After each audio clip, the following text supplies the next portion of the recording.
सब भाते सुहाई। एक अबराई का बगीचा देखा है और जैसे ही वहां से आगे चले हैं, जैसे ही जनकपुरी में जब पहुंचे हैं, विश्वामित्र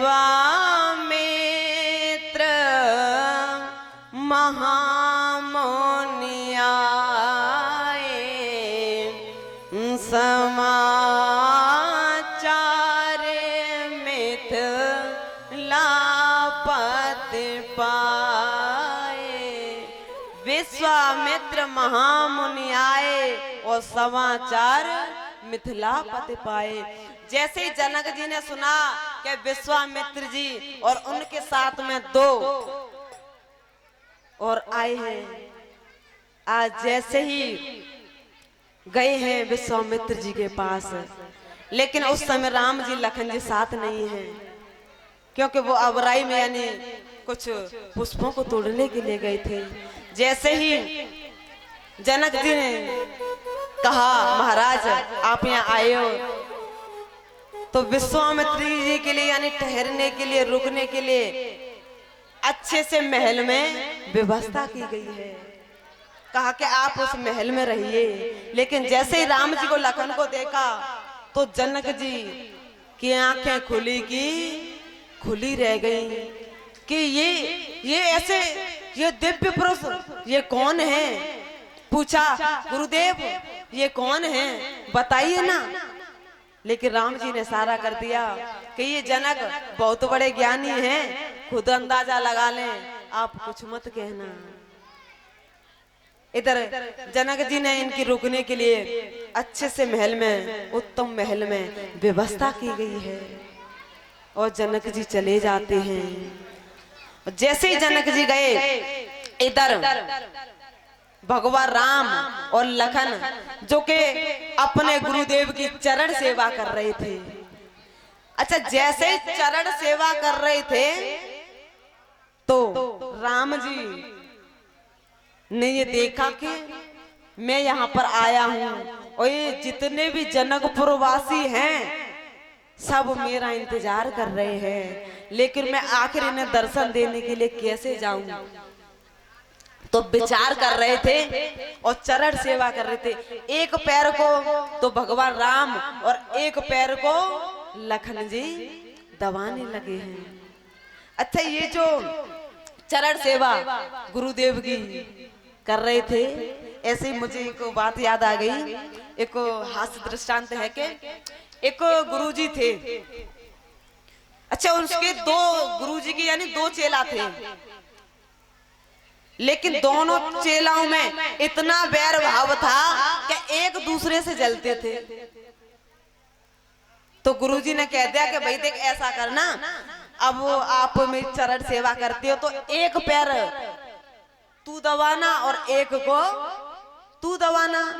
यानी दोनों चेलाओं ने एक पैर को बांट लिया।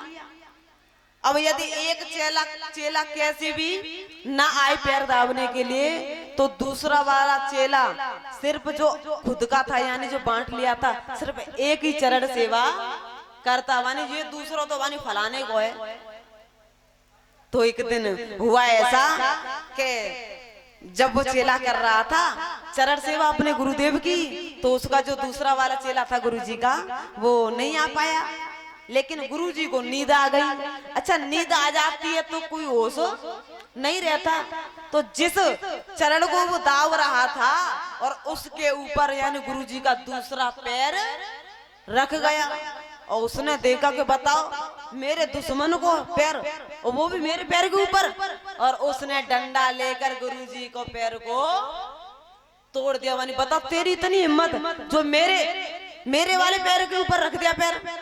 और जैसे ही उस पैर को तोड़ा, गुरुजी ने कहा अरे भाई बात का है, भाई बात का है, अरे बताओ ये इसने मेरे पैर के ऊपर पैर रख दिया। अब गुरुजी ने कहा कि भाई अच्छे तुम आओ बंटवारा करो, और शायद ये बंटवारा नहीं करते तो आज ये पैर न टूटता।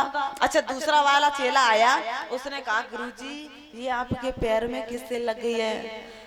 अरे कुछ पूछो मत, ये मैंने पैर दोनों को आप दोनों को बांट दिए और वो चरण सेवा कर रहा था दूसरा चेला। और जैसे मुझे नींद आई, मुझे कुछ होश नहीं, मैंने इस वाले पैर को इस पे रख दिया। अब उसने कहा कि अच्छा मेरे दुश्मन को पैर, तो उसने इस वाले पैर को तोड़ दिया। मैंने अच्छा गुरुजी, उसकी इतनी हिम्मत, उसने मेरे वाले पैर को तोड़ दिया। और वो डंडा लेके आओ वाने दूसरा पैरू, बताओ बाकी इतनी हिम्मत वाने मेरे वाले पैर को तोड़ दिया। अब बेचारे गुरुजी परेशान वानी, बताओ दोनों पैरों से खराब कर दिया। अब बहुत समय बीता, लेकिन एक दिन गुरुजी ने कहा छोटे वाले चेला से, मैंने बेटा देख बारिश पड़ रही है और तू ऐसा कर, ये जो गाय है ना यानी खूंटे से बंधी है, बंधन से बंधी है, तो तू ऐसा कर इस गाय को खूंटे से मुक्त कर दे। अब उसने कहा गुरुजी के होते हुए एक चेला किसी को मुक्त कर सकता है? भाई गुरुजी हम पे नहीं होगा। गुरुजी ने कहा कि भाई गुरु ये तो चेला का गुरु ही मिलो है।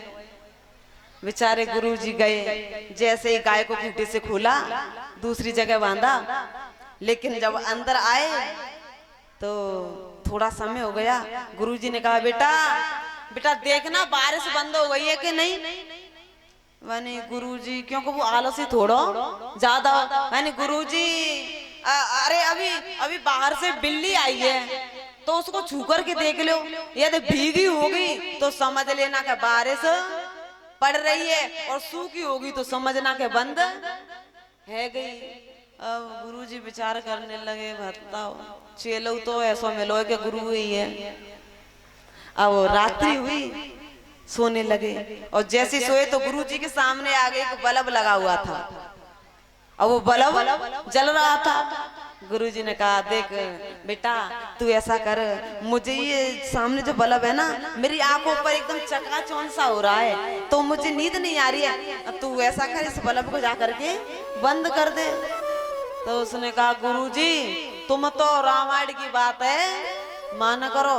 मैंने क्या मुंह दे नयन कतऊ कोई नहीं, अरे आप तो आंखों को बंद कर लो तो फिर कोई है ही नहीं।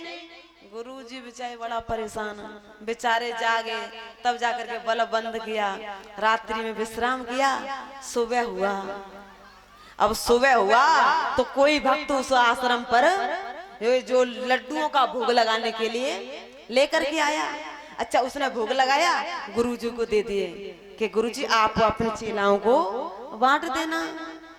और जैसे ही कहा, क्योंकि दूसरा वाला चेला था, उसको आवाज लगाई, अरे भैया, अरे लाला भाई तू इधर आना, ये थोड़ा प्रसाद तो ले जा। और वो सुन रहा था, वो आया दूसरा वाला, कहा गुरुजी मुझे भी। गुरु ने कहा कि भाई तू वैसे तो आत्मा है, लेकिन अब तब कहा देखो गुरुजी मैंने तुम्हारी 3 बात तो मानी नहीं, और ये चौथी नहीं मानूंगा तो फिर मुझे नरक में जाना पड़ेगा। लेकिन कब बात मानी है? जब कुछ खाने का नंबर आया है। अच्छा जब गुरुजी दे दिए, सबको प्रसाद बांट दिया, उसने पाया खूब आराम से। लेकिन उसके बाद में दूसरा दिन यानी कि गुरुजी ने कहा था, अरे बेटा देख ऐसा कर, कुछ तुलसी दल ले आ, भगवान को भोग लगाना है। और जैसे एक से तो कहा, तो उसने कहा कि गुरुजी तुलसी दल, गुरुजी हम पे तो हम ना जाने तुलसी दल का हो तो है। तब तक दूसरा वा चेला खड़ो बान की, अब नंबर मेरो ये क्योंकि जाने तो मने कर दी, अब गुरुजी मुझसे ही कहेंगे। तो कहा गुरुजी ने कि कोई बात नहीं, तुझ पे नहीं आता है तो दूसरे को बुलाया, अरे बेटा जरा इधर सुनना, और हाँ बेटा तू जंगल चला जा और तुलसी दल ले आ।